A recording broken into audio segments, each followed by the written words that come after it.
وہ سر میں تیل لگاتی ہے اور زبردست چائے بنا کے لاتی ہے، اور اگر مال اس کو نہیں چاہیے تو پھر شوہر تھکا ماندہ ہے، چور چور ہے، کہاں سے آیا ہے، کیسے مر کے آیا ہے، کچھ نہیں، وہ اپنے کام میں لگی ہوئی ہے، سوئی ہوئی ہے، سر میں درد ہے، کام ہے۔ کل چنئی میں 2 سال نماز پڑھایا ہوں، ایک بندہ سروس کرتا تھا، وہ ہم سے بیان کیا کہ حضرت جب تنخواہ ملنے والی ہوتی ہے مہینے کے لاسٹ میں، تو اس سے 5 دن پہلے میری بیوی میری خوب خدمت کرنے لگتی ہے، اور جہاں تنخواہ ملی اور ہم نے تنخواہ ان کو دے دیا تو اس کے بعد سے کھانا پانا پانی دانا چائے سب پوچھنا پڑتا ہے۔ پھر 15 دن تک پریشان ہم رہتے ہیں، 5 بار کہتے ہیں کھانا لاؤ تب لاؤ، اور جہاں پھر 25 تاریخ آئی اگلے مہینے کی، پھر اس کے بعد چائے پانی تیل وغیرہ اور پاؤں دبانا سب شروع ہو جاتا ہے۔ یہ سچ کہتا ہوں، کوئی کہانی فلمی نہیں ہے، یہ ہمارا مقتدی تھا، وہ میں امامت کرتا تھا، وہ میرا مقتدی تھا، وہ میرے پاس بیٹھ کر درد بیان کرتا تھا، وہ اپنی سچی کہانی مجھ کو بیان کرتا۔ سارے لوگ مطلبی ہو، بیوی بھی مطلبی، بچے بھی مطلبی، پڑوسی مطلبی، رشتے دار مطلبی، اگر کوئی ضرورت ہے تو پھر وہ فون کریں گے سمجھو، نہیں تو پھر آپ ہی سے شکایت کریں گے کہ آپ فون تک نہ کرتے ہیں، آپ فون تک نہیں کرتے، مطلبی لوگ ہو گئے، سلام نہیں کرتے ہیں، محبت ختم ہو گئی، سماج میں رہنے کے باوجود ہر آدمی اپنے آپ کو اجنبی محسوس کر رہا ہے، اکیلا محسوس کر رہا ہے، سارے لوگ تنہا محسوس کر رہے ہیں کہ میں اکیلا ہوں، میرا کوئی نہیں، کیوں؟ محبت ختم ہو۔ آقا علیہ السلام نے ایک بات کہی تھی، کیونکہ آج ہر آدمی اپنے من کے مطابق جیتا ہے، حضور نے کیا کہا کوئی دھیان نہیں دیتا ہے، بس عشق محبت عشق محبت عشق محبت کی باتیں ہو گئی، پریکٹیکل میں نہ عشق ہے نہ محبت ہے، ورنہ محبت کا مطلب ہے پیروی، محبت کا مطلب ہے قربانی، محبت کا مطلب ہے نخل۔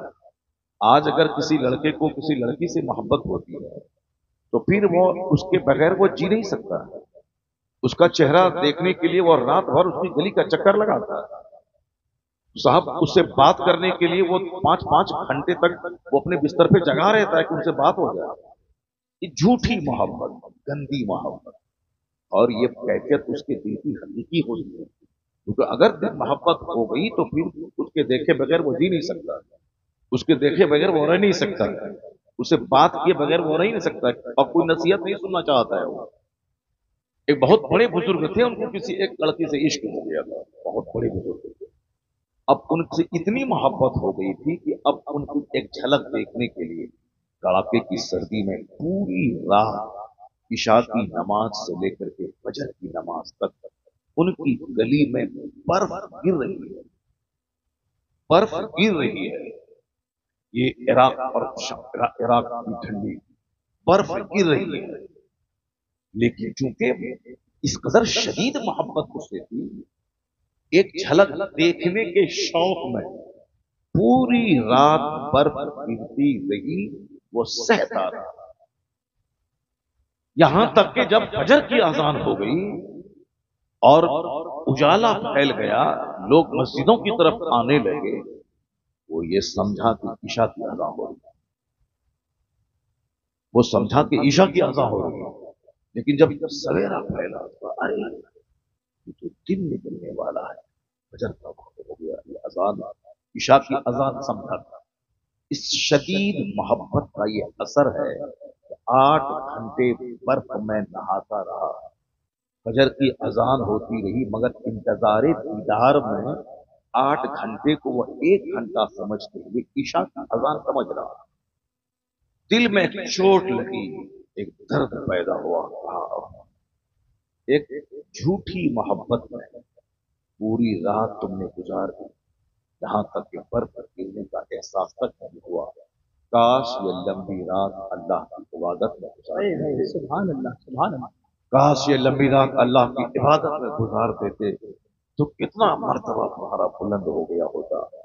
اندر سے ندامت ہوئی، شرمندگی ہوئی، دل نے بہت زیادہ اس کو جھنجھوڑا، وہ نہایا دھویا، توبہ کیا، مسجد میں گیا، کہا الہی مجھے معاف کر دے، میں ایک جھوٹے عشق کے چکر میں پوری رات گزارا، درد کا احساس تک نہیں ہوا، برف گرتی رہی، محسوس نہیں ہوا، کاش کہ اللہ وہ حقیقی محبت میں خود سے کر لیا ہوتا، اور پھر میری زندگی میں ایسی روشنی ہوتی کہ میں اس اجالے میں زندگی کے سارے لمحات گزار دیتا۔ الہی جو ہوا سو ہوا، اب میں توبہ کرتا ہوں، اب میں تجھ سے سچی محبت کرنے کا وعدہ کرتا ہوں۔ سبحان اللہ، سبحان اب وہ بندہ ایسا اللہ سے عشق کیا، ایسی محبت اللہ سے کی، اب کسی دنیاوی معشوق کی محبت میں گلی کا چکر نہیں لگاتا، ہمیشہ اللہ کی محبت سے سرشار ہو کر مسجدوں میں محو سجدہ رہتا ہے، محو عبادت رہتا ہے۔ ان کی زندگی میں چونکہ انقلاب آنا تھا، زندگی میں بہت بڑا جھٹکا جب لگتا ہے تب زندگی میں آدمی انقلاب پیدا ہوتا ہے۔ آدمی یہ چور تھا مگر آج نمازی بن گیا، ضرور زندگی میں کوئی بہت بڑا شوق لگا ہوگا، بہت بڑا جھٹکا لگتا ہے۔ یہ آدمی ڈکیت تھا اور یہ آدمی آج بڑا نمازی بن گیا، حاجی بن گیا۔ ان کی زندگی میں کچھ نہ کچھ ایسا انسیڈنٹ ہوتا ہے، ایسا واقعہ پیش آتا ہے جس سے اس کی زندگی میں یو ٹرن آتا ہے، بندہ وہاں سے موڑ لے لیتا ہے، بندہ سچی توبہ کرتا ہے۔ ابھی ایک شخص کل بول رہا تھا، ذرا غور سے سنیے گا، کس قدر جنون ہے بدعقیدوں کے دماغ میں۔ کہا کہ ایک سچا واقعہ ابھی ایک مہینے کے اندر تھا، انہوں نے ہم سے یہ بتایا کل کی رات 3 گھنٹے میری تقریر ہو چکی تھی لمبی، اور ایک بہت بڑا مجمع تھا، جتنے لوگ ابھی ہیں اس سے کئی گنا بڑا مجمع تھا، بہت بڑے لوگ بہت زیادہ لوگ تھے۔ تو اس تقریر کے بعد انہوں نے میری تقریر سننے کے بعد کہا کہ حضور ایک میٹر آپ اور اضافہ کر لیجیے گا اس میں۔ جب میں قیام گاہ پہ آیا تو اس نے بتایا، چونکہ آپ فکری باتیں لوگوں کو بتاتے ہیں تاکہ لوگوں کو شوق پیدا ہو، لوگ سوچنے پر مجبور ہو، تو ایک پوائنٹ ہم سے اور لے لیجیے۔ میں نے کہا کون سا پوائنٹ ہے؟ ابھی 1 مہینے کی بات ہے، میرے گاؤں کے بغل میں ایک سنی لڑکا دیوبندی گاؤں میں اس کی ایک آدمی کی گائے چوری کر دیا۔ سنی لڑکا، سنی مسلمان ہے، بہت شرابی ہیں، پاپی ہیں، بدکار ہیں، بہت سارے لوگ ہیں، بہت طرح، ایسا تھوڑی کہ سنی جو ہے وہ سب کے سب پکا نمازی پکا پکی، اور دیوبندی کے مقابلے میں سنی تو کم نمازی ہوتا ہے، کیونکہ اس کے ہاں 24 گھنٹے نماز کی فضیلتیں بیان کی جاتی ہیں، فضائل اعمال ہے تو یہ ہے وہ ہے، فجر چھوڑنے کا یہ نقصان، ظہر چھوڑنے کا یہ نقصان، عصر چھوڑنے کا یہ نقصان، جماعت چھوڑنے کا یہ نقصان، جماعت سے نماز پڑھنے کا یہ فائدہ، نماز کی یہ فضیلت، اس کی پوری موٹی موٹی کتاب میں بخاری، مسلم، ابو داؤد، ترمذی سے ساری حدیثیں نقل کر کے وہ سامنے والے کے بیچ میں بیان کرتا ہے، تو بڑا چوپٹ سے چوپٹ آدمی بھی نمازی بن جاتا ہے، کیونکہ جب بار بار کہا جائے گا کہ نماز نہیں پڑھنے والا آدمی کا انجام فرعون کے ساتھ ہوگا، یہ حدیث میں آیا ہے، بے نمازی کا انجام حامان کے ساتھ ہوگا، یہ حدیث میں آیا ہے، بے نمازی کا حشر ہارون کے ساتھ ہوگا، یہ حدیث میں آیا ہے، تو اب جب آدمی سنے گا کہ بے نمازی کا انجام فرعون کے ساتھ ہوگا، وہ فرعون کے ساتھ جہنم جائے گا، اب تو آدمی تو ہے، سینہ تو ہلے گا، پھر وہ آدمی جھک جاتا ہے، نماز پڑھنے لگتا ہے، نہیں ہم کو فرعون کے ساتھ جہنم نہیں جانا، ہم کو تو صدیقین، صالحین، شہداء کے ساتھ جنت جانا۔ جب بار بار یہ باتیں بتائی جاتی ہیں تو بندہ نمازی ہو جاتا ہے۔ اب وہ بار بار بتاتا ہے کہ حضور نے فرمایا ہے کہ جو جان بوجھ کر نماز چھوڑا وہ کفر کے قریب پہنچ گیا۔ اب اس کا بندہ جب سنتا ہے تو کہتا ہے ارے ارے ہم تو مسلمان ہیں، کافر تو ہوں گے نہیں، کافر ہونے کا مطلب ہے خربوں سال آگ میں جلنا، مسلمان ہے تھوڑا بدعمل ہو گیا، مرنے کے بعد تو بخشش کی امید ہے کہ یا تو اللہ معاف کر دے اپنے فضل سے، یا پھر گناہ کی سزا کاٹنے کے بعد جنت جائے گا، لیکن اگر کوئی کافر ہو کے مر گیا، چاہے دنیا کا پردھان منتری کیوں نہ ہو، وہاں تو خربوں سال آگ میں جلنا ہوگا۔ یہ اتنا زبردست پوائنٹ ہے کہ بندہ اس پر اگر نظر رکھے، وہ دنیا کے سارے سکھ سویدھاؤں کو تیار کر کے وہ آخرت کی تیاری میں لگ جائے گا۔ مگر چونکہ آج ماں بھی اپنے بچوں کو آخرت کی بات نہیں بتاتی، باپ بھی اپنے بچوں کے سامنے آخرت کی بات نہیں بولتا ہے، سب دنیا کی بات بولتا ہے۔ ہم ایسے لوگوں کو جانتے ہیں جو اسٹیج پر 30 سال سے 40 سال سے مگر نمازی نہیں بن پایا، نمازی نہیں بن پایا، کیوں؟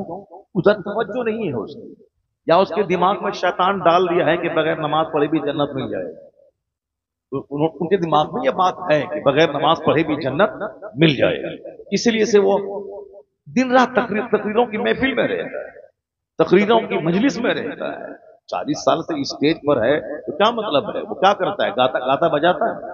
نہیں، اسٹیج پر ہے تو تقریریں سنتا ہے، مگر وہ غور سے سنتا نہیں، اسٹیج پر بیٹھا ہے، موبائل چلا رہا ہے،